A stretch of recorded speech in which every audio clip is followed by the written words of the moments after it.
दोस्तों नमस्कार, मैं हूं अजय लोहान और आप देख रहे हैं बिंदास हरियाणा।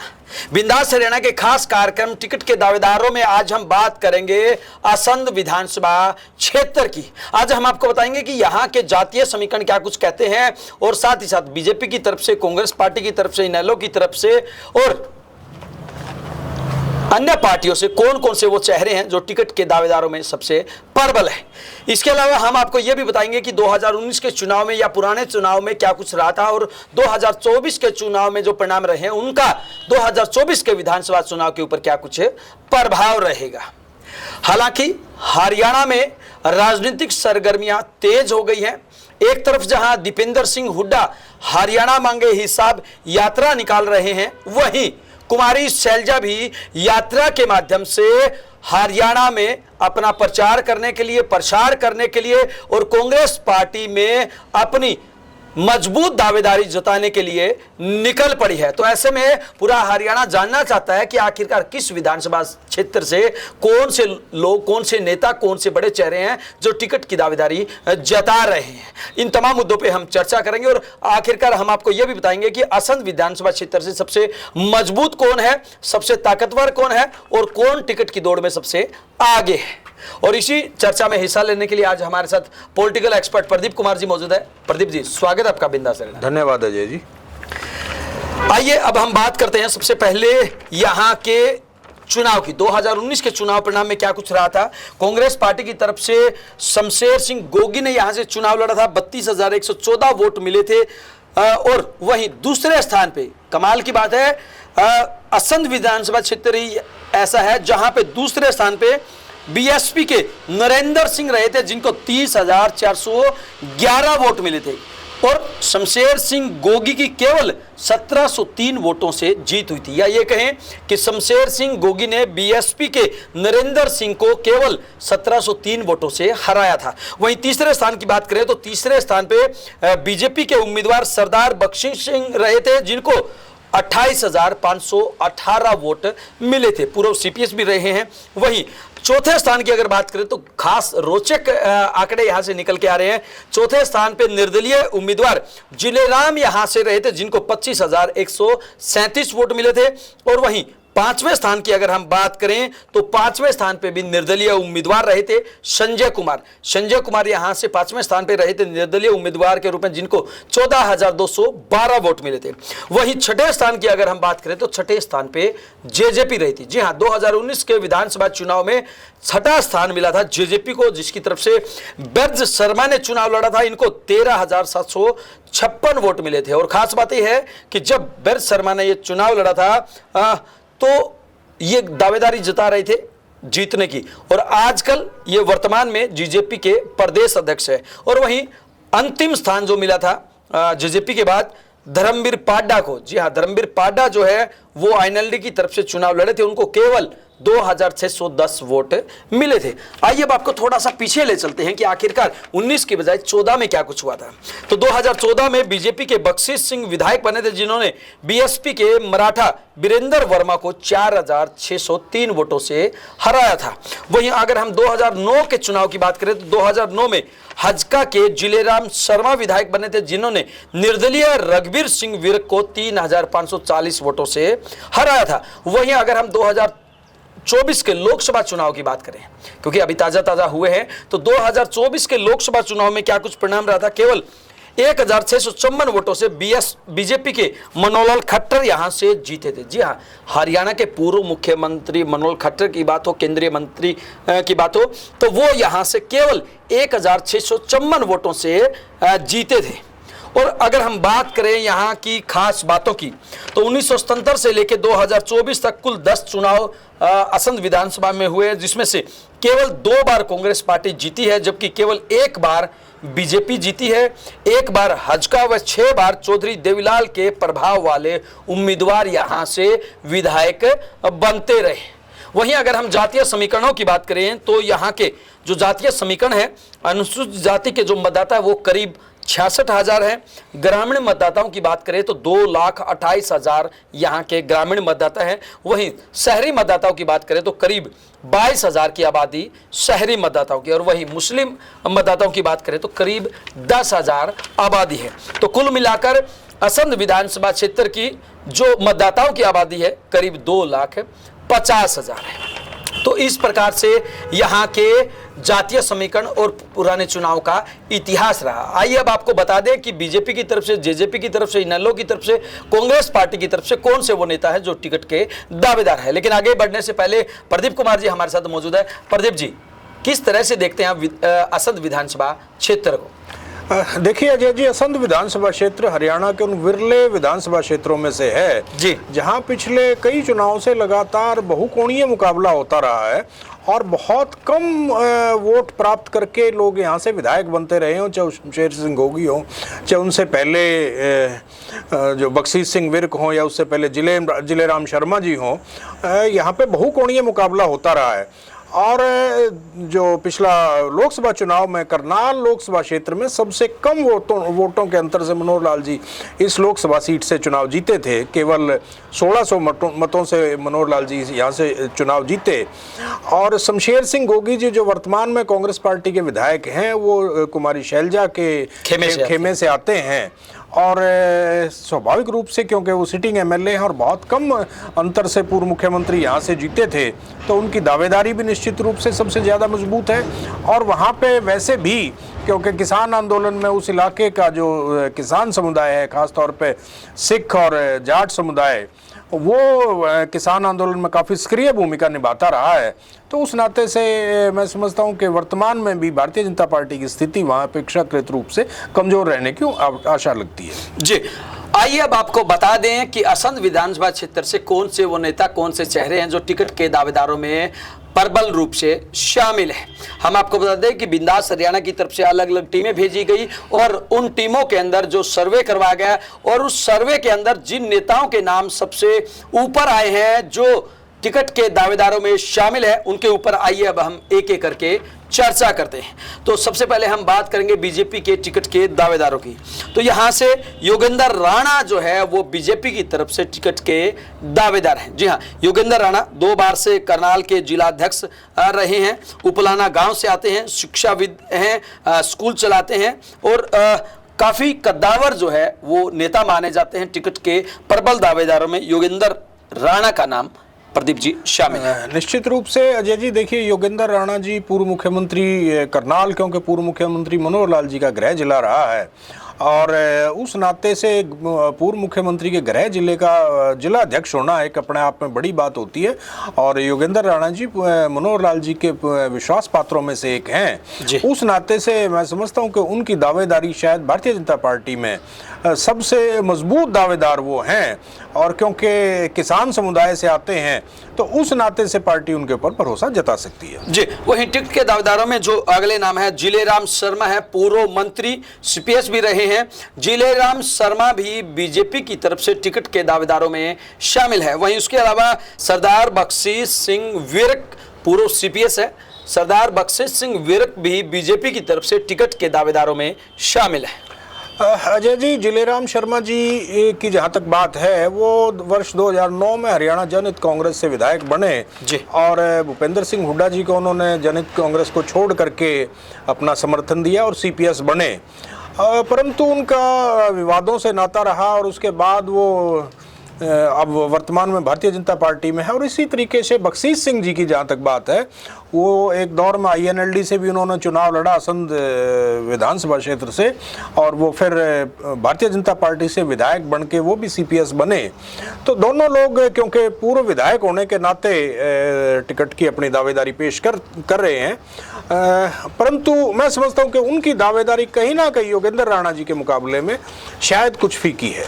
जी, वहीं टिकट के दावेदारों में जो अगले नाम है सुमित नरवाल। जी हाँ, सुमित नरवाल भी टिकट के दावेदारों में शामिल है। पूर्व क्रिकेटर है और पूर्व क्रिकेटर भी बीजेपी की तरफ से अपनी किस्मत आजमाना चाहते हैं। वहीं वीरेंद्र सिंह चौहान बीजेपी के प्रवक्ता हैं, काफ़ी मुखर बोलते हैं, काफ़ी अच्छे प्रवक्ताओं के रूप में बीजेपी की तरफ से पक्ष रखने वालों में इनका नाम आता है। तो वीरेंद्र सिंह चौहान भी बीजेपी की तरफ से टिकट के दावेदारों में असंध विधानसभा क्षेत्र से शामिल है। अजय जी, पहले यदि हम सुमित नरवाल जी की बात करें तो वो बिल्कुल खिलाड़ी हैं। और क्योंकि पिछले दिनों में जैसा कि खिलाड़ियों का आंदोलन रहा और प्रदेश में खिलाड़ियों के प्रति एक सहानुभूति उस आंदोलन की वजह से उभरी, जो दिल्ली में जंतर मंतर पे आंदोलन चला, तो उसको कहीं ना कहीं वहां पे काउंटर करने के लिए भारतीय जनता पार्टी सुमित नरवाल के ऊपर दाव खेल सकती है। और जहां तक बात वीरेंद्र चौहान जी की है, बहुत अच्छे वक्ता हैं, प्रवक्ता रहे हैं पार्टी के, और पार्टी का पक्ष बहुत अच्छे तरीके से पेश करते रहे हैं और बड़ा एक जाना माना चेहरा है पार्टी के लिए। तो हो सकता है पार्टी, क्योंकि यहाँ पे राजपूत समुदाय के भी मत हैं इस इलाके में, तो हो सकता है राजपूत समुदाय को प्रतिनिधित्व देने के लिए भारतीय जनता पार्टी उनके ऊपर दाव खेले। जी, ये थे बीजेपी की तरफ से दावेदार। आइए अब हम बात करते हैं आईएनएलडी की तरफ से टिकट के दावेदारों की। तो आईएनएलडी की तरफ से यशवीर राणा, जो कि जिला अध्यक्ष हैं, राजपूत बिरादरी से आते हैं, यशवीर राणा भी टिकट के दावेदारों में शामिल है। इसके अलावा फूल सिंह मंजूरा, जी हाँ, फूल सिंह मंजूरा भी टिकट के दावेदारों में शामिल है। रोड बिरादरी से आते हैं, किसान सेल में पदाधिकारी हैं। ये दोनों ही चेहरे टिकट के दावेदारों में शामिल हैं। अजय जी, चाहे यशवीर जी की बात हो चाहे फूल सिंह जी की बात हो, ठीक है, वो आईएनएलडी की तरफ से टिकट के दावेदार हैं, परंतु क्योंकि आप ये देखिए आईएनएलडी और बीएसपी का जो गठबंधन हुआ है, और हरियाणा में जो कुछ ही ऐसी सीटें थी जहां पे बहुजन समाज पार्टी का बहुत अच्छा प्रदर्शन रहा। नरेंद्र सिंह बहुजन समाज पार्टी के उम्मीदवार के तौर पर केवल 1700 वोट से वहां से चुनाव हारे थे, और नरेंद्र जी वर्तमान में भी बहुजन समाज पार्टी में, तो लगता है कि ये सीट गठबंधन में बहुजन समाज पार्टी के खाते में जाएगी, और उस नाते से शायद यहाँ से बहुजन समाज पार्टी का उम्मीदवार चुनाव में उतरे। आईएनएलडी का शायद उम्मीदवार यहाँ से ना चुनाव लड़े, क्योंकि गठबंधन है, तो इसलिए उनकी उम्मीदवारी ज्यादा आपको बीएसपी की लगती है? बिल्कुल बीएसपी की लगती है जी। वहीं आइए टिकट के दावेदारों में जेजेपी की अगर हम बात करें तो ब्रिज शर्मा, जो कि पूर्व प्रत्याशी भी हैं, ब्रिज शर्मा यहां से टिकट के प्रबल दावेदार हैं। वहीं मेहर सिंह जुंडला, जो कि हल्का प्रधान है, पूर्व सरपंच है, मेहर सिंह जुंडला भी टिकट के दावेदारों में शामिल है। अजय जी, जहाँ तक ब्रिज शर्मा जी की बात है या मेहर सिंह जी की बात है, देखिए ब्रिज शर्मा पार्टी के कद्दावर नेता हैं, पहले चुनाव भी लड़ चुके हैं, तो इसलिए मैं समझता हूँ कि उनकी मेहर सिंह जी की अपेक्षा ब्रिज शर्मा जी की दावेदारी ज़्यादा मजबूत बनती है। शायद पार्टी ब्रिज शर्मा जी के ऊपर भरोसा जताए। जी, आइए अब हम बात करते हैं कांग्रेस पार्टी की। कांग्रेस पार्टी लगातार हरियाणा में धुआंधार प्रचार कर रही है। 5 सीटें लोकसभा में जीतने के बाद कहीं ना कहीं कांग्रेस पार्टी के अंदर टिकट के दावेदारों की लंबी लिस्ट हर विधानसभा क्षेत्र में देखने को मिल रही है। आइए अब कांग्रेस पार्टी में कौन कौन से दावेदार है, कौन कौन से चेहरे हैं जो चुनाव लड़ना चाहते हैं, टिकट की दावेदारी जता रहे हैं। तो कांग्रेस पार्टी में निश्चित रूप से पहला जो नाम है शमशेर सिंह गोगी, जो कि वर्तमान विधायक हैं, सैलजा गुट से आते हैं, और निश्चित रूप से टिकट के दावेदारों में प्रबल दावेदार हैं। लगभग जो है वो टिकट इनकी शामिल है, क्योंकि सैलजा खुद भी यहाँ पे हरियाणा में प्रचार कर रही कद्दावर नेता है, और वर्तमान विधायक होने के चलते जिस प्रकार से इस विधानसभा क्षेत्र से पूर्व मुख्यमंत्री मनोहर खट्टर को भी केवल कुछ ही वोटों से यहाँ से जीत मिली थी, 1600 के करीब। तो ऐसे में प्रदीप जी, शमशेर सिंह गोगी यहाँ से टिकट के प्रबल दावेदार? बिल्कुल अजय जी, शमशेर सिंह गोगी यहाँ से टिकट के प्रबल दावेदार ही नहीं, मैं उनको निश्चित तौर पे उम्मीदवार मानता हूँ यहाँ से जी। और देखिए, शमशेर सिंह गोगी बहुत सामाजिक जीवन में बहुत सक्रिय रहे हमेशा से, और Haryana petrol pump dealer association के वो प्रदेश अध्यक्ष भी रहे, और पार्टी के, कांग्रेस पार्टी के सबसे पुराने और निष्ठावान कार्यकर्ता हैं। वो हमेशा से पार्टी के एक बहुत अच्छे कार्यकर्ता रहे, और बेशक वो कुमारी शैलजा के गुट से आते हों, लेकिन विधानसभा में भी वो अपने इलाके की समस्याओं को बड़े मुखर रूप से उठाते रहे हैं, और बार बार असंध को जिला बनाने की बात भी शमशेर सिंह जी ने बार बार उठाई है। तो मैं उनकी दावेदारी में कोई किसी प्रकार का शक शुबा नहीं मानता जी। वहीं अगर हम बात करें टिकट के दावेदारों में अगले नाम की, तो सुरेंद्र नारवाल, जी हाँ, सुरेंद्र नारवाल भी टिकट के दावेदारों में शामिल है। पूर्व जिला अध्यक्ष हैं करनाल से, और पूर्व प्रत्याशी भी रहे हैं, और खास बात यह है कि इन्होंने पूर्व मुख्यमंत्री मनोहर खट्टर के सामने चुनाव भी लड़ा था। हुड्डा गुट से आते हैं तो सुरेंद्र नारवाल भी टिकट के प्रबल दावेदारों में शामिल है। इसके अलावा शेर प्रताप शेरी, जी हाँ, शेर प्रताप शेरी भी टिकट के प्रबल दावेदारों में शामिल है। बिजनेसमैन है, पूर्व निर्दलीय प्रत्याशी रहे हैं और भूपेंद्र सिंह हुड्डा के गुट से आते हैं। ये दोनों ही नाम टिकट के प्रबल दावेदारों में शामिल है। प्रदीप जी, अजय जी, जहाँ तक सुरेंद्र नरवाल जी की बात है, अच्छे किसान परिवार से आते हैं, नरूखेड़ी गांव से संबंध रखते हैं जी। पार्टी के जिला अध्यक्ष रहे हैं और पूर्व मुख्यमंत्री जी के सामने भी उन्होंने चुनाव भी लड़ा। उस नाते से उनकी दावेदारी अवश्य मजबूत है, परंतु क्योंकि वहाँ से निवर्तमान विधायक शमशेर सिंह गोगी हैं, तो उनके मुकाबले में कहीं ना कहीं उनकी दावेदारी कुछ कमजोर पड़ती दिखाई दे रही है। और जहाँ तक आपने शेर प्रताप जी की बात की है, वो क्योंकि पार्टी में वो निर्दलीय चुनाव भी लड़ा है और पार्टी के उतने निष्ठावान कार्यकर्ता बहुत ज़्यादा नहीं रहे हैं गोगी जी और सुरेंद्र नरवाल जी के मुकाबले में, तो इसलिए, और क्योंकि वहाँ पे कांग्रेस पार्टी के पास दो बड़े चेहरे हैं सुरेंद्र नरवाल और शमशेर सिंह गोगी के रूप में, तो मैं समझता हूँ कि वो दावेदार अवश्य हैं और अच्छे रसूखदार व्यक्ति हैं, तो उस नाते से वो दावेदार अवश्य हैं, परंतु कहीं ना कहीं मैं समझता हूँ कि उनकी दावेदारी शायद इतनी मजबूत ना भी हो। जी, वहीं उसके बाद टिकट के दावेदारों में अगले नामों की अगर हम बात करें तो सतीश बल्हारा टिकट के दावेदारों में शामिल है। सतीश बल्हारा हैं, पूर्व पार्षद है, पूर्व मंडी प्रधान है, जेजेपी से पहले वो जेजेपी में थे, अब इन दिनों कांग्रेस में शामिल हो गए और वहां से टिकट की दावेदारी जता रहे हैं। वहीं इसके अलावा अनिल जय भारत भी टिकट के दावेदारों में शामिल है, बिजनेसमैन है और इन दिनों टिकट की दावेदारी जता रहे हैं। अजय जी, चाहे सुनील बल्हारा जी की बात हो, सतीश बल्हारा जी की या अनिल जय भारत जी की बात हो, जी ठीक है, टिकट के दावेदार हैं, पार्टी के लिए काम कर रहे हैं और कम से कम करनाल जैसे इलाके में जहां पूर्व मुख्यमंत्री मनोहर लाल जी के प्रभाव का इलाका है, वहां पे धारा के विपरीत चलना, कांग्रेस पार्टी के लिए काम करना भी अपने आप में एक बड़ी उपलब्धि होती है। तो उस नाते से बिल्कुल दावेदारी पेश करना उनका हक बनता है और वो दावेदारी पेश करेंगे। वो अलग बात है कि पार्टी भरोसा जताती है नहीं जताती है, वो पार्टी संगठन का काम है।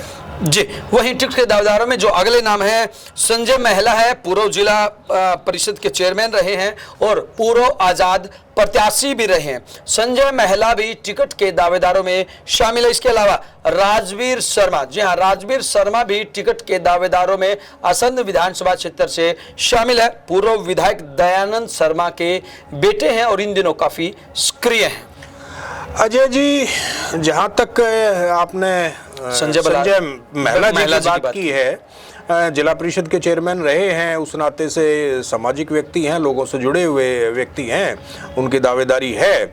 और इसी तरीके से आपने राजवीर शर्मा जी की बात की है, उनके पिताजी दयानंद शर्मा जी जिस जमाने में राजौंद विधानसभा क्षेत्र होता था, वर्ष 1982 में वो कांग्रेस पार्टी के उम्मीदवार के तौर पे विधायक बने थे, उस नाते से अभी वो सक्रिय हैं पार्टी में, तो दावेदार हैं। तो स्वाभाविक रूप से दोनों व्यक्ति क्योंकि राजनीतिक लोग हैं तो अपनी दावेदारी अवश्य पेश करेंगे। बाकी वही बात है, पार्टी नेतृत्व तो फैसला। बिल्कुल। वही टिकट के दावेदारों में जो अगला नाम है नवजोत सिंह, पूर्व एमपी का जो चुनाव हुआ था उसमें बीएसपी की तरफ से प्रत्याशी थे। नवजोत सिंह भी असंध विधानसभा क्षेत्र से टिकट के दावेदारों में कांग्रेस पार्टी की तरफ से शामिल है। अजय जी, नवजोत सिंह जी वही बात है, बहुजन समाज पार्टी की तरफ से चुनाव लड़ चुके हैं, जाना माना चेहरा है जी, उस नाते से वो अपनी ताल ठोक रहे हैं टिकट के लिए। परंतु मुझे नहीं लगता कि पार्टी, क्योंकि वहाँ पर सिटिंग एमएलए हैं, पार्टी के दो बार के जिला अध्यक्ष हैं सुरेंद्र नरवाल जी, उन लोगों की अपेक्षा अन्य लोगों पर भरोसा जताएगी। कहीं ना कहीं मुझे इन लोगों की दावेदारी कमजोर दिखाई पड़ती है। जी, वहीं बीएसपी की अगर हम बात करें तो बीएसपी की तरफ से नरेंद्र राणा, पूर्व बीएसपी प्रत्याशी हैं, तो नरेंद्र राणा भी टिकट के दावेदारों में शामिल है। अजय जी, बिल्कुल, नरेंद्र राणा जी पिछली बार केवल 1700 मतों से बहुजन समाज पार्टी के टिकट पर चुनाव हारे थे, उस नाते से बहुजन समाज पार्टी के बिल्कुल वो स्वाभाविक उम्मीदवार हैं।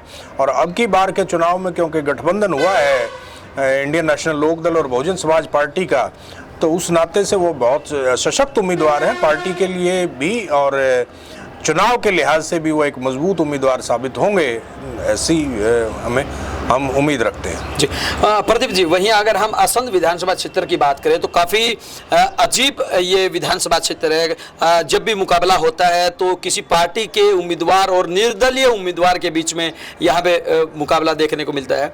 तो ऐसे में क्या आने वाले 2024 के विधानसभा चुनाव में असंध विधानसभा क्षेत्र से त्रिकोणीय मुकाबला बन सकता है? अजय जी, बिल्कुल मैं ये समझता हूँ कि यहाँ पे त्रिकोणीय मुकाबला होगा, क्योंकि कांग्रेस पार्टी के उम्मीदवार, भारतीय जनता पार्टी के उम्मीदवार, और क्योंकि नरेंद्र जी बहुजन समाज पार्टी के उम्मीदवार जो गठबंधन की तरफ से जैसा कि दिखाई पड़ता है, ये लोग सशक्त उम्मीदवार होंगे। और मैं समझता हूँ कि यहाँ पे पिछला इतिहास अवश्य दोहराया जाएगा, त्रिकोणीय या बहुकोणीय मुकाबले का। बिल्कुल मैं समझता हूँ उस परंपरा को असंध विधानसभा क्षेत्र बरकरार रखेगा। जी, बरकरार रखेगा। ये था बिंदास हरियाणा का खास कार्यक्रम टिकट के दावेदार असंध विधानसभा क्षेत्र से।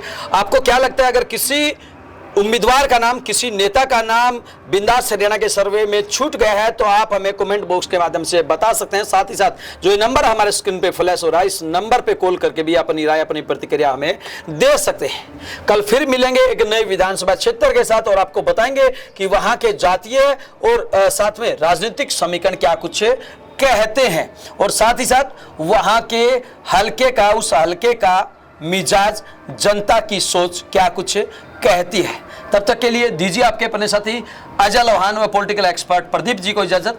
नमस्कार, धन्यवाद।